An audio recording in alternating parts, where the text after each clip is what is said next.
మిత్రులందరికీ శ్రీమైట్స్ ఛానల్ స్వాగతం. మన ఛానల్ను ఆదరిస్తున్న వారందరికీ ధన్యవాదములు. ఇంకా మన ఛానల్ను సబ్స్క్రైబ్ చేసుకొనకపోతే వెంటనే సబ్స్క్రైబ్ చేసుకోండి.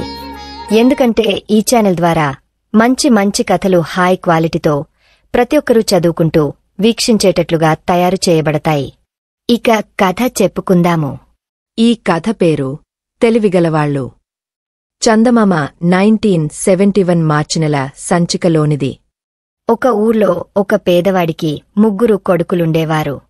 పేదవాడు తన కొడుకులతో, నాయనలారా, మనకు మాన్యాలు లేవు, మనులు లేవు, మందలు లేవు, అందుచేత మీరు తెలివితేటలు సంపాదించుకోండి. సూక్ష్మబుద్ధిగలవాళ్లు ఏదో విధంగా బ్రతకలేకపోరు, ఎక్కడైనా బతకగలరు అనేవాడు. తండ్రి చేసిన బోధలతో అన్నదమ్ములు 3 మంచి కుశాగ్ర బుద్ధులుగా తయారయ్యారు. కొంతకాలానికి తండ్రి చనిపోయాడు. తరువాత కొడుకులు దేశాటన చేద్దామని, తమ తెలివితేటలు రాణించే చోట బతుకుతెరువు చూసుకుందామని నిశ్చయించి తమ గ్రామం నుంచి బయలుదేరారు. వాళ్లు చాలా రోజులు ప్రయాణించి అలసిపోయి చివరకు ఒక నగరాన్ని చేరవచ్చారు.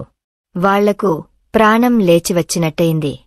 3 నగరంకేసి నడుస్తూండగా పెద్దవాడు చపుంగే నేలకేసి చూసి, కొద్దిసేపటి కింద ఇటుగా ఒక ఒంటె వెళ్ళింది అన్నాడు. రెండోవాడు బాటకు అటూ ఇటూ చూసి, దానికి ఒక కన్ను గుడ్డి అన్నాడు. వాళ్ళు మరికొంత దూరం నడిచాక మూడోవాడు, ఆ ఒంటెమీద ఒక ఆడది, ఒక బిడ్డ ఉన్నారు అన్నాడు. మిగిలిన 2 నిజమేనన్నారు. 3 ముందుకు నడిచిపోతుండగా ఒక మనిషి గుర్రంమీద అటుగా వచ్చాడు.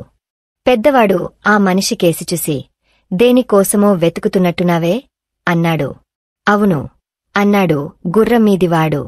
ఒంటె కోసం కాదుగదా అన్నాడు పెద్దవాడు. అవును, ఒంటె కోసమే అన్నాడు గుర్రంమీదివాడు. పెద్ద ఒంటె కదా అన్నాడు పెద్దవాడు. అవును అన్నాడు గుర్రంమీదివాడు. దాని ఎడమ కన్నుగుడ్డి అవునా అని రెండోవాడు అడిగాడు. అవును అన్నాడు గుర్రంమీదివాడు. దానిమీద ఒక ఆడమనిషి, బిడ్డ ఎక్కారు కదా అన్నాడు మూడోవాడు. గుర్రంమీదివాడు అన్నదమ్ములకేసి అనుమానంగా చూసి, నా ఒంటెను మీరు సంగ్రహించారన్నమాట. దాన్ని ఏం చేశారో చెప్పండి. ఎవరికైనా అమ్మారా, లేక ఎక్కడైనా దాచారా అన్నాడు. నీ ఒంటెను మేము కళ్లతో చూడనుకూడా లేదు అన్నారు నదములు. అయితే మీకు దానరుపురేఖ్లన్నీ ఎలా తెలిసాయి అన్నాడు గుర్రమీదివాడు. కళ్ళు బుద్ధి ఉపయోగిస్తే చాలా విషయాలు తెలుస్తాయి. ఈ దిక్కుగా వెళ్లావంటే నీ ఒంటె కనిపిస్తుంది అన్నారు అన్నదమ్ములు. నేను ఏ దిక్కుగాను వెళ్లను. మీరే నా ఒంటెను కాజేశారు. దాన్ని నాకిచ్చేయండి అన్నాడు గుర్రమీదివాడు. నీ ఒంటెను మేము చూడనుకూడా లేదు బాబు అని అంటుంటే అన్నారు అన్నదమ్ములు. గుర్రమీదివాడు కత్తిదూసి ఆ 3 బెదిరిస్తూ ఆ నగరాన్ని ఏలే పాదుషా దగ్గరికి తీసుకుపోయి పాదుషా దగ్గర ఇలా ఫిర్యాదు చేశాడు. నేను నామందను కొండలకు తోలుకుపోతున్నాను. నా భార్య, కొడుకు ఒక ఒంటెమీద నాతో బయలుదేరారు. ఏ కారణం చేతనో వాళ్లు వెనకపడి దారి తప్పారు. నేను వాళ్లను వెతుక్కుంటూ వెనక్కు వచ్చేసరికి ఈ 3 కాలినడకన వస్తూ కనిపించారు. వీళ్లు నా ఒంటెను దొంగలించారు, నా భార్యను, కొడుకును చంపేశారని నా అనుమానం. నీ అనుమానానికి ఆధారం ఏమిటి అని పాదుషా అడిగాడు. నేను పల్లెత్తు మాట అనకుండానే వీళ్లు నా ఒంటె పెద్దదని, దానికి ఒక కన్ను లేదని, దానిమీద ఒక ఆడమనిషి, బిడ్డ ఉన్నారని చెప్పారు అన్నాడు ఒంటెవాడు. ఇక సందేహమెందుకు? వీళ్లు దొంగలే అని పాదుషా అన్నదమ్ములకేసి తిరిగి, చోరులారా, ఒంటెను ఏమి చేశారో చెప్పండి అన్నాడు. మేము చోరులం కాము.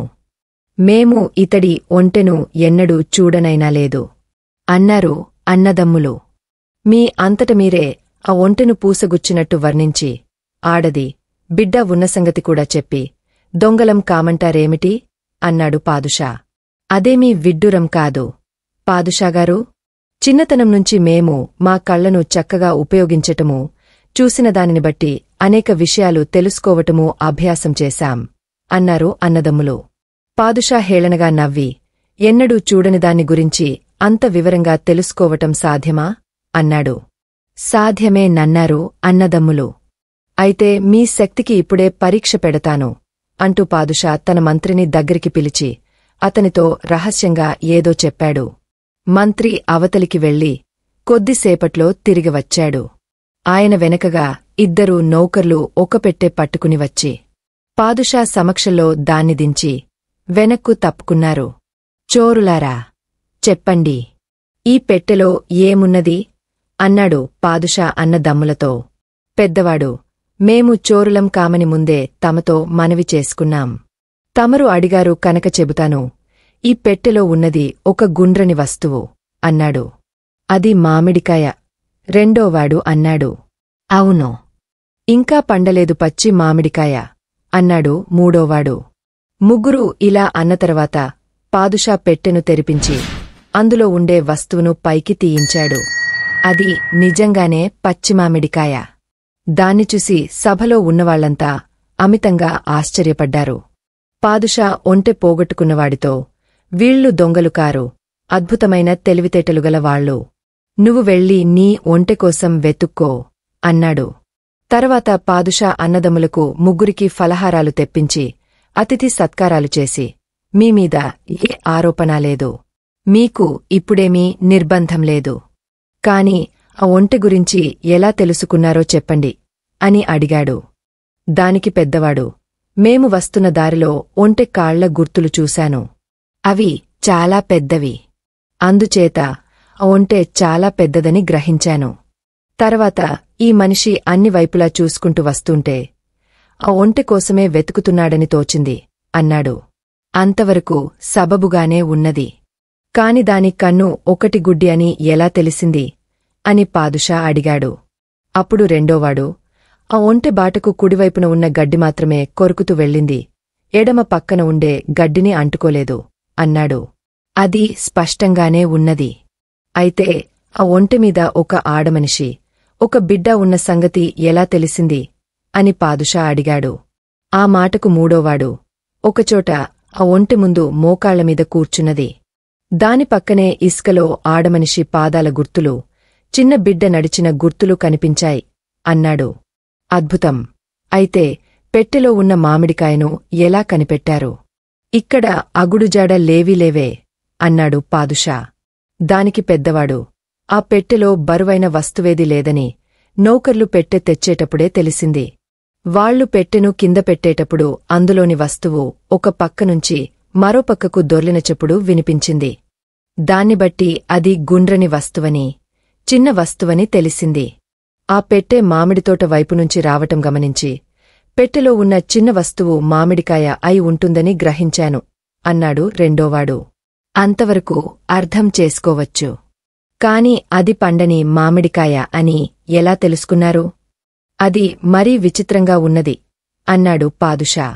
అప్పుడు మూడోవాడు, అందులో విచిత్రం ఏమీ లేదు జహపనా. మామిడి పండ్లకింకా తరుణం రాలేదు. మీరు తోటలోకి వెళ్ళిచూడండి. అన్ని చెట్లమీద పచ్చికాయలే కనిపిస్తాయి అన్నాడు కిటికీలోనుంచి కనిపించే మామిడి తోటను చూపిస్తూ. పాదుషా వాళ్ల పరిశీలనాశక్తికి ముచ్చటపడి, నిజంగా మీది సూక్ష్మబుద్ధి. మీవంటి బుద్ధిశాలులు ఉండితీరవలసిందే అని అన్నదమ్ములను తన కొలువులో ఉంచుకున్నాడు. ఈ కథ నచ్చినట్లయితే వెంటనే లైక్, షేర్, కామెంట్ చేయండి. మళ్ళీ మరో కథతో కలుసుకుందాము. ధన్యవాదములు.